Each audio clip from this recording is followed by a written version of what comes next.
Hello everyone, and it's the official wedding season in India right now. कितनी सारी शादियाँ हो रही है आजकल. Or when it comes to planning, managing, hosting a wedding within our own family, it is such a big task, right? So today in this video, I am going to share with you some tricks and tips from the baseline of event management, project management, that how you can successfully plan, manage, and execute a wedding within your own family. So let's get started. सो हमारे घर में जब भी शादी होती है तो हम अपने आप में एक इवेंट मैनेजर ही बन जाते हैं, right? So now when it comes to understanding how to successfully plan an event और a wedding within our own family, कोई भी इवेंट एक प्रोजेक्ट ही होता है जिसकी शुरुआत होती है और जिसका अंत भी होने वाला है, और उसके बीच में हम वो कैसे एग्जीक्यूट और मैनेज करते हैं, that is a event planning management, right? So हमारे घर में जब भी शादी होती है वो शादी की एक लाइफ साइकिल मैनेजमेंट की 5 स्टेप्स में डिवाइड की जा सकती है. सबसे पहला है initiation. When we are fixing our wedding date कि कौन सी डेट पे होगी, कौन से मंथ में होगी, क्या वेन्यू हो सकता है, और हमारा बजट मोस्ट इम्पॉर्टेंटली क्या होना चाहिए. So that comes under initiation. The second step while managing a wedding within our family is planning an event, and it is one of the major step when it comes to managing our and executing our wedding within our family. So planning में बहुत सारी चीज़ें आती है कि कौन से guest को इनवाइट करना है, कौन से केटरर होने चाहिए, कौन से डेकोरेटर्स होने चाहिए, कौन से वीडियोग्राफर्स, उनकी जो सर्चिंग की और अप्रोचिंग की प्रोसेस होती है वो प्लानिंग में आती है.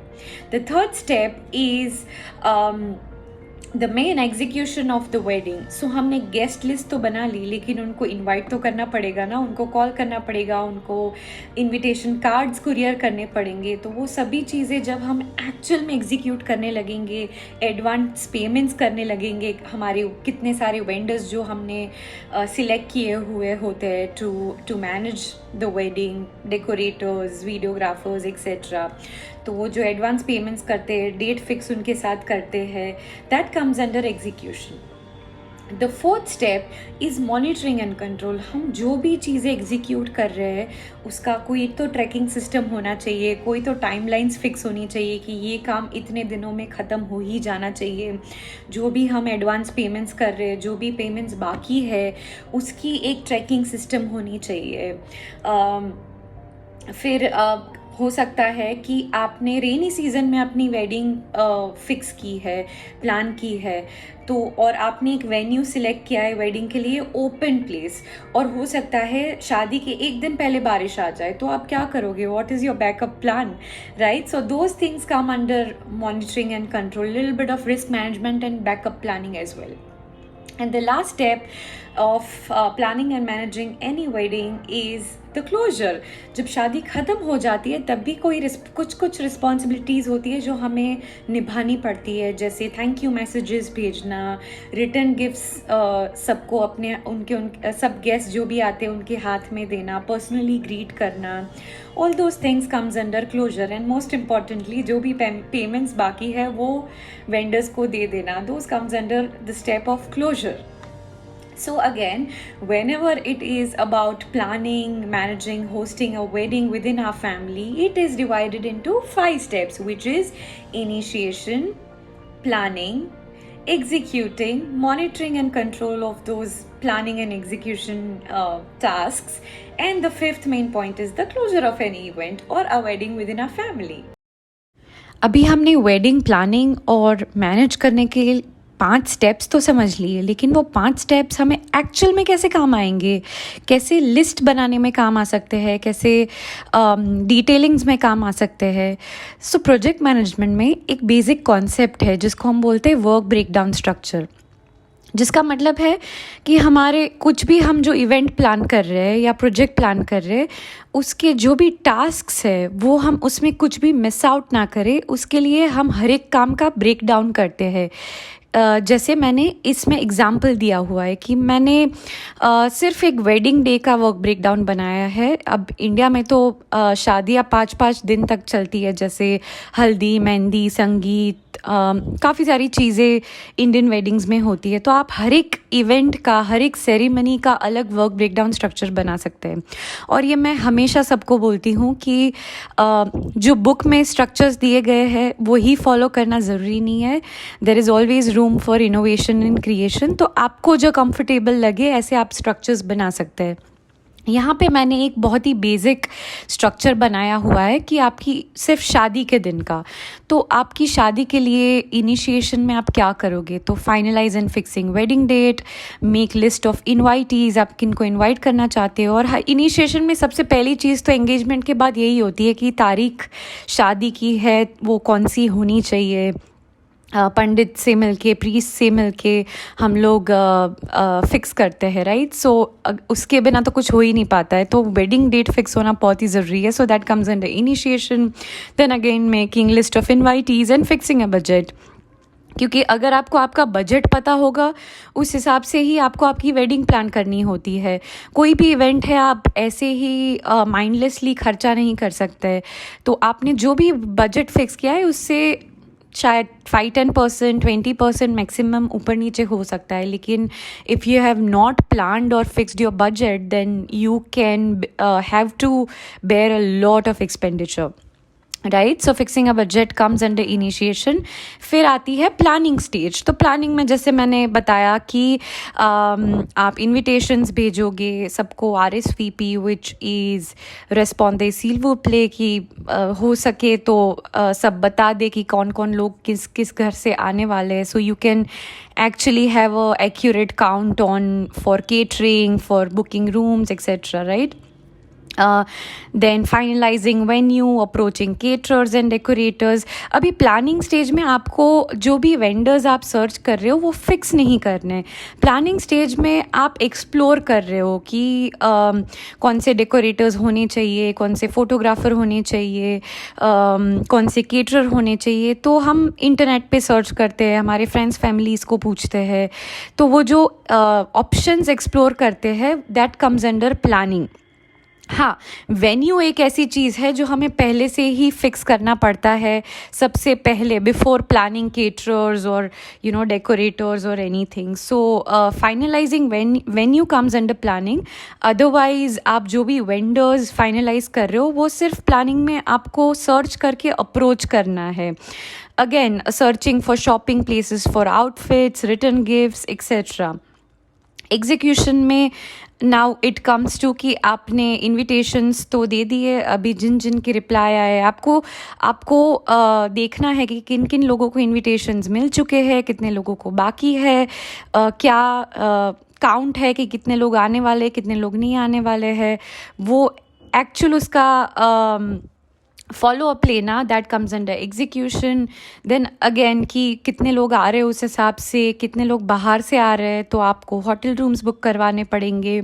नाउ अगेन एग्जीक्यूशन में आपने जो भी वेंडर्स को अप्रोच किया था उसमें से आपको एग्जीक्यूशन स्टेज में फाइनलाइज करने पड़ेंगे कि now you have to fix and make advance payments with decorators, decide the theme for the wedding कि कैसा डेकोरेशन होना चाहिए, caterers कौन होंगे, फूड मेन्यू क्या होगा, और हो सके तो आप एक प्रायर टेस्टिंग सेशन भी ले सकते हैं केटरर्स के साथ। द मोस्ट इम्पॉर्टेंट थिंग कि शादी में पंडित या प्रीस्ट के बिना नहीं हो सकती है, so you have to finalise that. You have to finalise salon and makeup and all those artist that will help you to get ready for the wedding day, not just for the bride and groom but also for the family members and guests as well.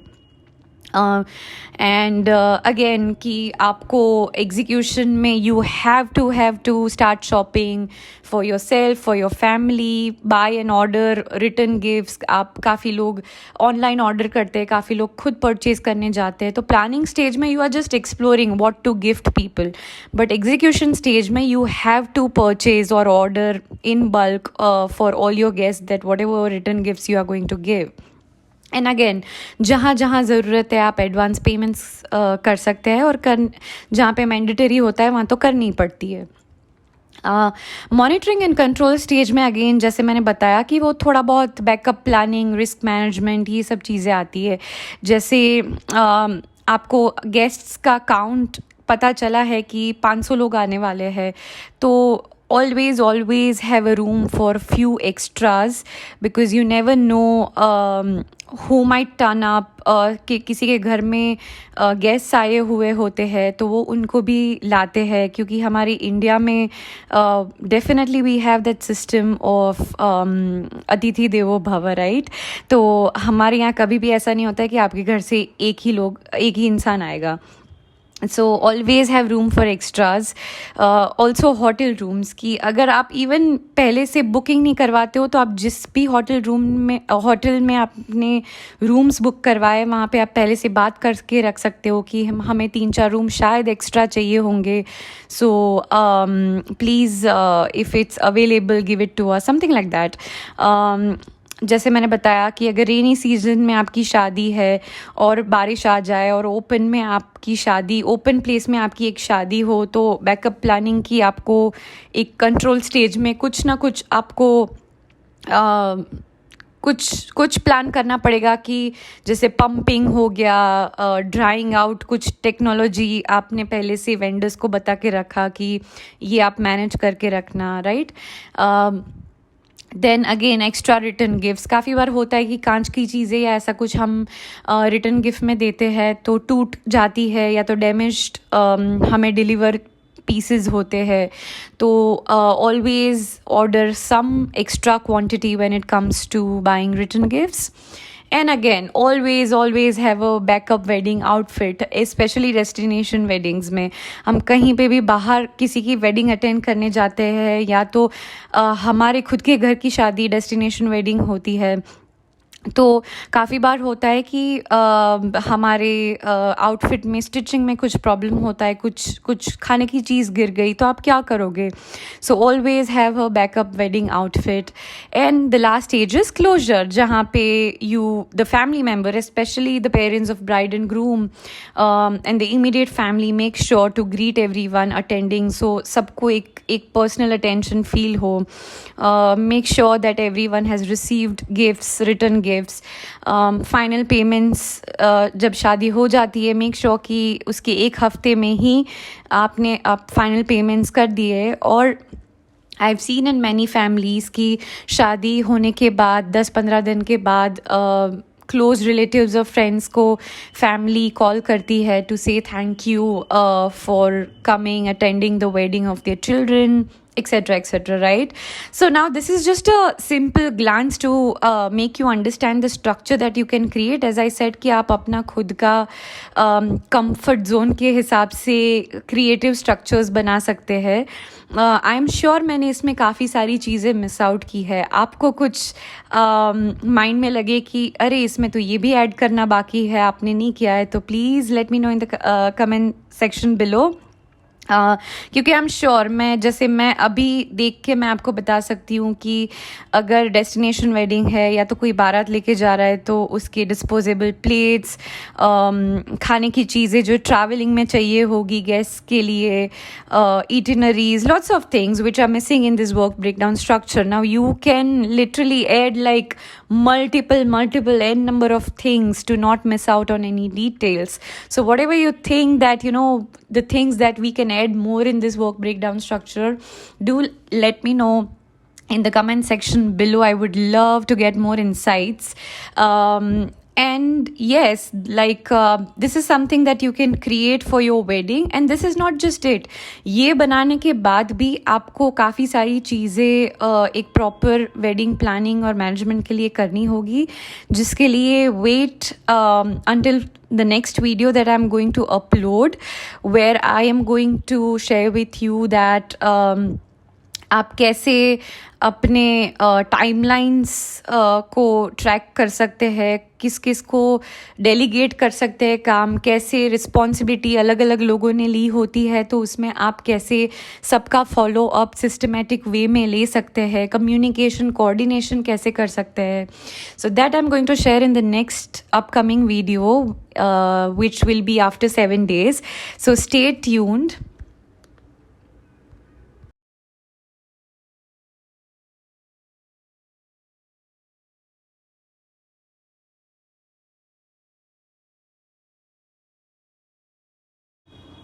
So stay tuned to this channel for the next part of this video where you will be able to understand a lot more in detail कि work breakdown के structure के बाद actual जब coordination communication family members में delegation की बारी आती है तो आप क्या कर सकते हो. So stay tuned for the next video and also for many more interesting articles, stories and case studies related to management. See you next week. Thank you.